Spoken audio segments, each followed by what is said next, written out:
Qualities کو آپ ڈھونڈیں، پھر نام جو مرضی رکھیں آپ کے، دیوبندی ہونا ہے، آپ نے بریلوی ہونا ہے، اہل حدیث ہونا ہے، جو مرضی ہو جائیں، لیکن کوالٹیز وہ رکھیں جو نبی کریم صلی اللہ علیہ وسلم نے فرقہ ناجیہ کے اندر بتائی ہے کہ جو نجات پانے والا فرقہ ہوگا وہ کوالٹیز کو آپ اپنائیں، نام چاہے جو مرضی ہو ضروری ہے۔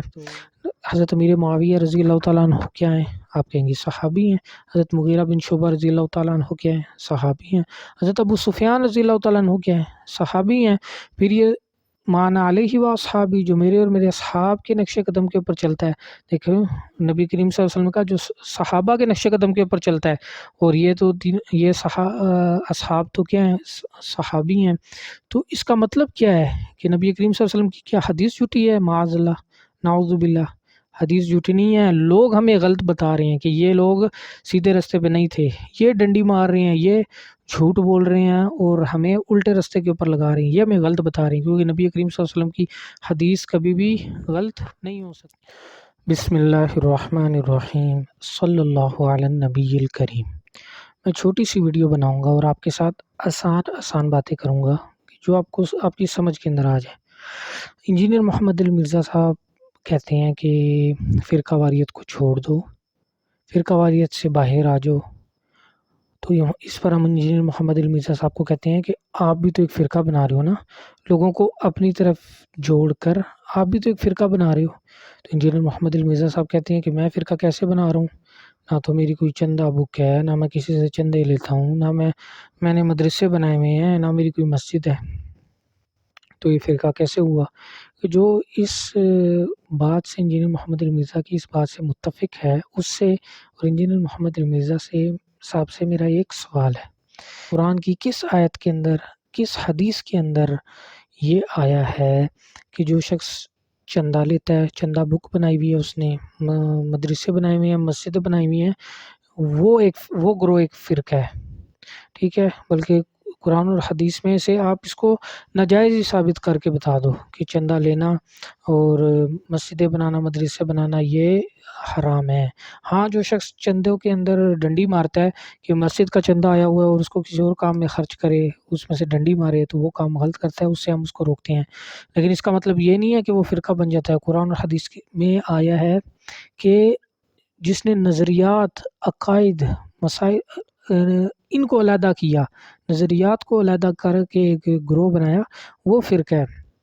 دیکھیں نبی کریم صلی اللہ علیہ وسلم نے فرمایا کہ پچھلی امت بنی اسرائیل کی امت کے اندر 72 فرقے بنے تھے، اور میری امت کے اندر 73 فرقے بنیں گے، اور ایک فرقہ جو ہے وہ جنت میں جائے گا، فرقہ جنت میں جائے گا۔ ایک کون سا؟ مان علیہ و اصحابی، نظریات بتایا نبی کریم صلی اللہ علیہ وسلم نے، یہ نہیں بتایا کہ وہ جو چندے بک بنائے یا مدرسے کھولے، مسجدیں کھولے، وہ فرقہ ہوتا ہے، بلکہ نظریات کو، یعنی کہ باقی سب کے جو 72 فرقے ہیں ان کے اور نظریات ہوں گے، ان کے یہ عقیدے اور یہ نظریات ہوں گے، تو اس ایک فرقے کے، تو یہ کیا، یہ بھی تو فرقہ ہی ہے نا۔ تو قرآن اور حدیث سے تو ہمیں یہ مل رہا ہے، کس آیت کے اندر، کس حدیث کے اندر یہ لکھا ہوا ہے؟ اچھا، اگر آپ کو اس طرح بات نہیں سمجھ آ رہی تو میں آپ کو ایک مثال دیتا ہوں کہ آج جو ہے وہ دیوبندی، بریلوی اور اہل حدیث اپنے آپ کو مسلم کہنا شروع کر دیں کہ ہم مسلمان ہیں، ہم کسی فرقے میں نہیں ہیں، لیکن ان کے نظریات اور عقائد وہ ہی ہوں۔ دیوبندی جو بھی کام کر رہے ہیں وہی کرتے رہیں، بریلوی جو بھی کام کر رہے ہیں وہی کرتے رہیں، اہل حدیث جو بھی کام کر رہے ہیں وہی کرتے رہیں، تو آپ مجھے بتاؤ کیا یہ فرقہ انہوں نے ختم کر دیا؟ بلکہ یہ تو صرف نام ختم کیا، تو ناموں کے اندر کچھ بھی نہیں لکھا ہوا، کوالٹیز کیا ہیں، اور اللہ بھی کوالٹیز کو دیکھیں گے، نام چاہے جو مرضی ہے، چاہے کوئی دیوبندی ہے، چاہے کوئی بریلوی ہے۔ تو اسی طرح انجینئر محمد علی مرزا نے بھی اپنے نظریات کو علیحدہ کیا، ایک علیحدہ نظریات بنائے ہیں، تو یہ بھی ایک کیا ہے؟ فرقہ ہے، ایک گروہ ہے، ٹھیک ہے؟ تو اب اس کا حل کیا ہے؟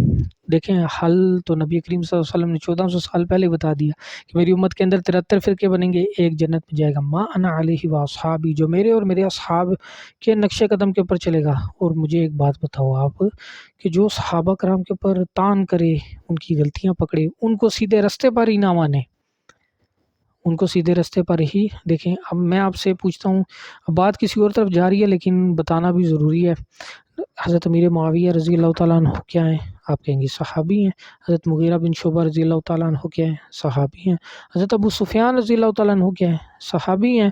پھر یہ مانا علیہ و اصحابی، جو میرے اور میرے اصحاب کے نقش قدم کے اوپر چلتا ہے۔ دیکھو نبی کریم صلی اللہ علیہ وسلم کا جو صحابہ کے نقش قدم کے اوپر چلتا ہے، اور یہ تو یہ اصحاب تو کیا ہیں، صحابی ہیں، تو اس کا مطلب کیا ہے کہ نبی کریم صلی اللہ علیہ وسلم کی کیا حدیث جھوٹی ہے؟ معاذ اللہ، نعوذ باللہ، حدیث جھوٹی نہیں ہے، لوگ ہمیں غلط بتا رہے ہیں کہ یہ لوگ سیدھے راستے پہ نہیں تھے، یہ ڈنڈی مار رہے ہیں، یہ جھوٹ بول رہے ہیں اور ہمیں الٹے راستے کے اوپر لگا رہے ہیں، یہ ہمیں غلط بتا رہے ہیں، کیونکہ نبی کریم صلی اللہ علیہ وسلم کی حدیث کبھی بھی غلط نہیں ہو سکتی۔ سمجھ آ رہی ہے؟